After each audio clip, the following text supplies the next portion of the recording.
Hello ನಮಸ್ತೆ students, welcome back to anti clock coaching academy. ನಾನು Nikhilesh, anti clock coaching ಅಕಾಡೆಮಿಯಿಂದ. Students, ನೀವು ಇವಾಗ ಕರ್ನಾಟಕ ಎಕ್ಸಾಮಿನೇಷನ್ ಅಥಾರಿಟಿ KEA ಅವರ UGCET 2025 ವೆಬ್ಸೈಟಿಗೆ ಹೋಗಿ ನೋಡಿದರೆ ಒಂದು ಮಾರ್ಕ್ಸ್ ಎಂಟ್ರಿ ಮಾಡಲಿಕ್ಕೆ ಒಂದು ಲಿಂಕನ್ನು ಕೊಟ್ಟಿದ್ದಾರೆ, ಆಯಿತಾ. ಸೊ ಯಾವುದೇ ರೀತಿಯ ನೋಟಿಫಿಕೇಷನನ್ನು ಕೊಡಲಿಲ್ಲ ಅವರು, ಮಾರ್ಕ್ಸನ್ನು ಎಂಟ್ರಿ ಮಾಡಲಿಕ್ಕೆ ಒಂದು ಲಿಂಕನ್ನು ಕೊಟ್ಟಿದ್ದಾರೆ.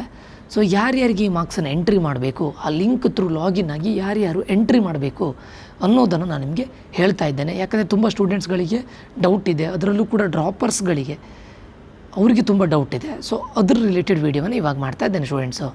ಇಲ್ಲಿ ನಿಮಗೆ ಸ್ಕ್ರೀನ್ ಮೇಲೆ ಕಾಣಿಸ್ತಾ ಇರುವಂತಹ ಒಂದು ನೋಟಿಫಿಕೇಷನ್ 2024 ಇದು. ಬಟ್ ಇದೇ ನೋಟಿಫಿಕೇಷನ್ ಸೇಮ್ ಪ್ರಾಸೆಸ್ಸು, ಅಂದರೆ ಅವ್ರಿನ ಅಫಿಷಿಯಲಾಗಿ ನೋಟಿಫಿಕೇಷನ್ ಬಿಡಲಿಲ್ಲ, ಮೇ ಬಿ ನಾಳೆ ಬಿಡ್ಬೋದು.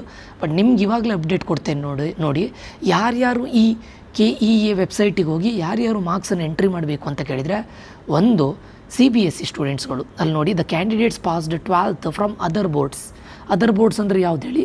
CBSE, CISE 10+2, IGCSE, including J&K candidates, Jammu and Kashmir candidates who have passed 12 second PUC before 2004 should enter their marks before 28/5/2024. ಇದು ಲಾಸ್ಟ್ ಇಯರ್, ಇದು ಅದನ್ನು ಬಿಟ್ಟು ಹಾಕಿ, ಇದು ಲಾಸ್ಟ್ ಇಯರ್ ಇದು.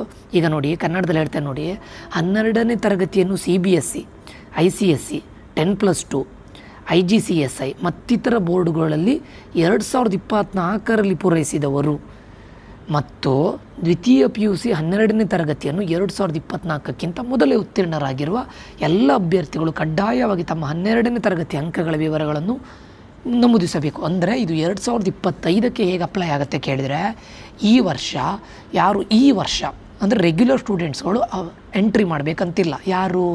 ಕರ್ನಾಟಕ ಸ್ಟೇಟ್ ಎಕ್ಸಾಮಿನೇಷನ್ ಅಥಾರಿಟಿ ಬೋರ್ಡಿಂದ ಡೈರೆಕ್ಟ್ KEAದವರು ತಗೊಳ್ತಾರೆ. ಯಾರು ಕರ್ನಾಟಕ ಸ್ಟೇಟ್ ಬೋರ್ಡಲ್ಲಿ ಬರೆದು ರೆಗ್ಯುಲರಾಗಿ ಬರಿತಾ ಇದ್ದಾರೆ ನೋಡಿ ಸ್ಟೂಡೆಂಟ್ಸು, ಬರೆದಿದ್ದೀರ ನೋಡಿ ಆಲ್ರೆಡಿ, ನಿಮಗೆ ಇಂಪ್ರೂವ್ಮೆಂಟ್ ಬರೆದಿರ್ಬೋದು ಅಥವಾ ಫಸ್ಟ್ ಎಕ್ಸಾಮ್ ಬರೆದಿರ್ಬೋದು, ಅವ್ರದ್ದೆಲ್ಲ ರಿಸಲ್ಟನ್ನು KEAದವರು KSEAB ಕಡೆಯಿಂದ ಡೈರೆಕ್ಟ್ ತಗೊಳ್ತಾರೆ, ಆಯಿತಾ. ಆ್ಯಂಡ್ ಇದೇ ಕರ್ನಾಟಕ ಸ್ಟೂಡೆಂಟ್ಸ್ಗಳು ಲಾಸ್ಟ್ ಇಯರ್ PUCಯನ್ನು ಕಂಪ್ಲೀಟ್ ಮಾಡಿ 1 ವರ್ಷ ಡ್ರಾಪ್ ತಗೊಂಡು ಅಥವಾ ರಿಪೀಟರ್ಸ್, ಆ ಸ್ಟೂಡೆಂಟ್ಗಳು ಕಡ್ಡಾಯವಾಗಿ ನೀವು ಎಂಟ್ರಿ ಮಾಡಲೇಬೇಕು. ಯಾರ ಜೊತೆ?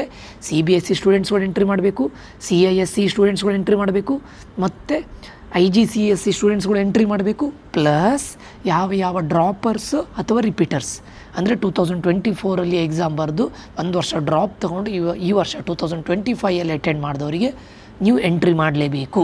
ಯಾರು ಎಂಟ್ರಿ ಮಾಡಬಾರ್ದು ಕೇಳಿದರೆ, ಒಬ್ಬರು ಈ ವರ್ಷ ರೆಗ್ಯುಲರ್ ಆಗಿ ಯಾರು PUCನ ಬರೆದಿದ್ದೀರಾ ನೋಡಿ, regular last year first PUC ಇದ್ದಿತ್ತು, ಈ ವರ್ಷ ಸೆಕೆಂಡ್ PUC ಬಂದಿದ್ದೀರಾ, ನೀವು ಎಂಟ್ರಿ ಮಾಡೋ ಅಗತ್ಯ ಇಲ್ಲ. ಲಿಂಕಲ್ಲಿ ನೀವೇನು ಮಾಡಬೇಕಂತ ಕೇಳಿದರೆ, ನೀವೇನೂ ಮಾಡೋದು ಬೇಡ.